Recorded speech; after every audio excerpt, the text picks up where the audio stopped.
Taking a look at today's rookie class. Today's show is all about who is impressing for the Cowboys among the rookies. Now, I included undrafted free agents in this conversation, but I don't think anyone is overly impressive for now in the rookie class side of things. Now, before we get to today's show, I want you to predict the impact of the Cowboys 2024 rookie class. Scale it for me from 1 to 10. 1 on the low end, 10 on the high end. Sound off in the comments of today's video. All right, first up on our rookie standouts here, it is undoubtedly Tyler Guyton. Now, he has missed a little bit of time due to illness. Should be back in the not-too-distant future, by the way. He was kind of limited on Monday, like side work stuff there. When he has been out there, unquestionably, he has been this team's top left tackle. From the moments the pads went on when he could kind of get a better feel for trench play, because, without the pads on, it's not really hitting and not really football there. Guyton looked like the best option for Dallas. And that's a big deal. I think that the adjustments he had to make, the tweaks he had to make from a technique perspective, he hit the ground running. He has busted his ass in every sense of the phrase to get better. And Duke Manyweather gets credit for that too. It's not an accident, by the way, that there is a very real possibility that your entire Week 1 starting offensive line is all Duke Manyweather clients. Guyton, Smith, Hoffman, Martin, Steele, all at some point, and I believe currently too, worked with Duke Manyweather. And in some ways, the bookends of Tyler at left tackle, left guard, have some similarities. Highly athletic football players who needed time to grow and learn, and they were raw coming out.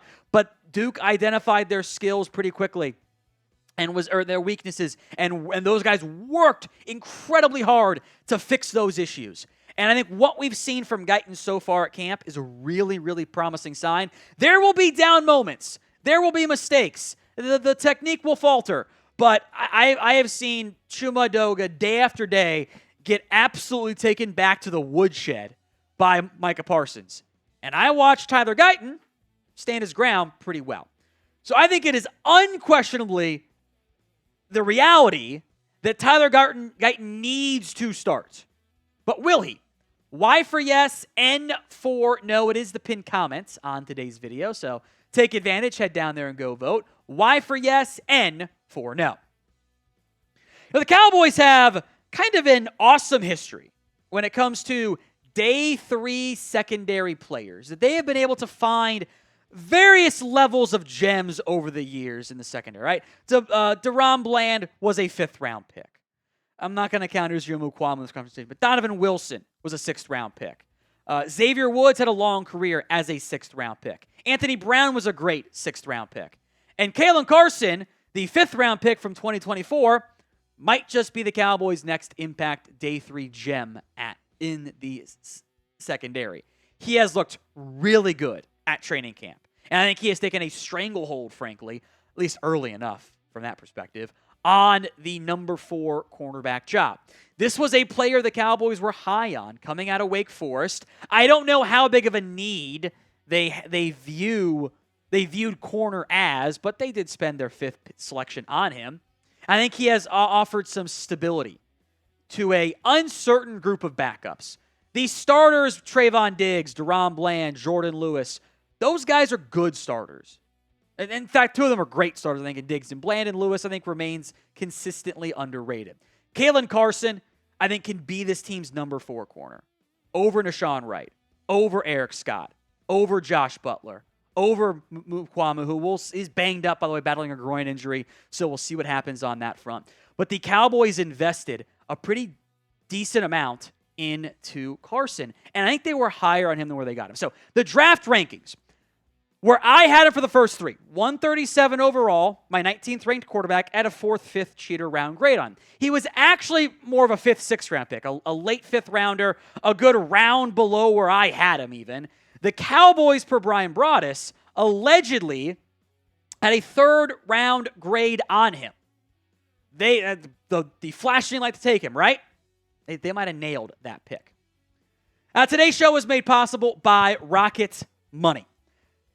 How much do you guys think you're paying in subscriptions every month? The answer is probably more than you think. Over 74% of people have subscriptions that they've forgotten about. Thanks to Rocket Money, though, I'm no longer wasting money on subscriptions that I forgot about. Rocket Money is a personal finance app that finds and cancels your unwanted subscriptions, monitors your spending, helps lower your bills, all in one place so you can grow your savings. You have full control over your subscriptions and a clear view of your expenses with Rocket Money. We'll even try to negotiate to lower your bills for you, sometimes by up to 20%. Rocket Money has over 5 million users and has saved a total of $500 million in canceled subscriptions, saving members up to $740 a year when using all of the app's features. Stop wasting money on things you don't use. Cancel your unwanted subscriptions by going to rocketmoney.com/Cowboys. That's rocketmoney.com/Cowboys. Link will be in the comment section and the description of today's show. That's rocketmoney.com/Cowboys. Next up on the rookie standouts, by the way, I want to make this point clear. I think Guyton and Carson, from like expectations and impact, are above. They are above the other three names we'll mention here. Next up is Marist Liufau. Liufau has probably been overshadowed at least a little bit by DeMarvion Overshown, Damone Clark, how good those two players have looked. But I do think Liufau has made some plays. I think he's looked pretty solid, all things considered, and that probably shouldn't be overlooked. I think there is better football IQ than what I gave him credit for. I think that, in which I think it's sometimes tough to really identify on film with what's being asked, and sometimes it's trickier, and that's where those whiteboard sessions come into place so much. I think Liufau's a smart football player. I don't know how much he's going to play in year one. Eric Kendricks is the established vet. DeMarvion Overshown, I think, is primed for a massive year. Damone Clark has not quit quite yet and is not laid over and is fighting for a role still. But my hope is that year one is a promising step forward for Liufau, and then there's a year two breakout. So specifically for 2024, what rookie are you most excited about? What player are you hyped to see for the first time as a Cowboy? Let me know in the comments of today's show. Marshawn Kneeland is next up here. And part of this is he's going to have to make an impact.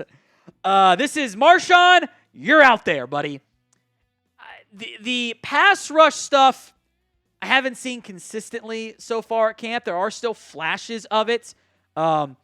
It also kind of gets into one of those things where, like, I think team drills are far a better indication of how good you're actually going to be than one-on-one stuff, even though there's value there. When Micah Parsons is out there, like, you're just not going to beat him. That's just not... It's not how it's going to go. But with Sam Williams now out for the year, the Cowboys are going to have to find a way to utilize Kneeland. It's going to be Micah Parsons, Tank Lawrence. We'll see what the impacts end up looking like from Al-Quadri Muhammad and Shaka Toney, if there is one. But I think the Cowboys' initial plan had also been to deploy Kneeland as a defensive tackle at times. There's Osa as the 3 technique. Golston's basically been a straight-up 3 technique. They've used Fehoko in both spots, Kneeland in both spots. Kneeland's going to get snaps. Now, there's still a bunch of snaps to go around, but I think we've seen some promising run-stopping stuff from Kneeland, which I think is going to be his main attribute in year one. Can I get 5 sacks from him? I think that'd be a really good outcome for him in year one. Don't miss any Cowboys news or rumors. We have you covered all throughout training camp, the preseason, and more. So if you haven't already, please, begging you, hit that subscribe button. Help me feed my family. You know, I almost put DeMarvion Overshown on here because he missed all last year. But then I've had to put John Stevens on there, and it just would have been too much cheating. I am going to put Justin Rogers, though, on this list. And, again, part of this is you just have to give him playing time. Like, there's not enough bodies at defensive tackle. There's been some conflicting info about how Mazi Smith has played. I think it's probably just been some up and downs, and they're coaching him pretty hard. I think Rodgers and what he was asked to do at Auburn is probably a little bit closer to what Mike Zimmer's asking these guys to do compared to what Mazi Smith was asked to do last year and even was asked to do at Michigan versus now. There's probably a little bit less of that adjustment curve there.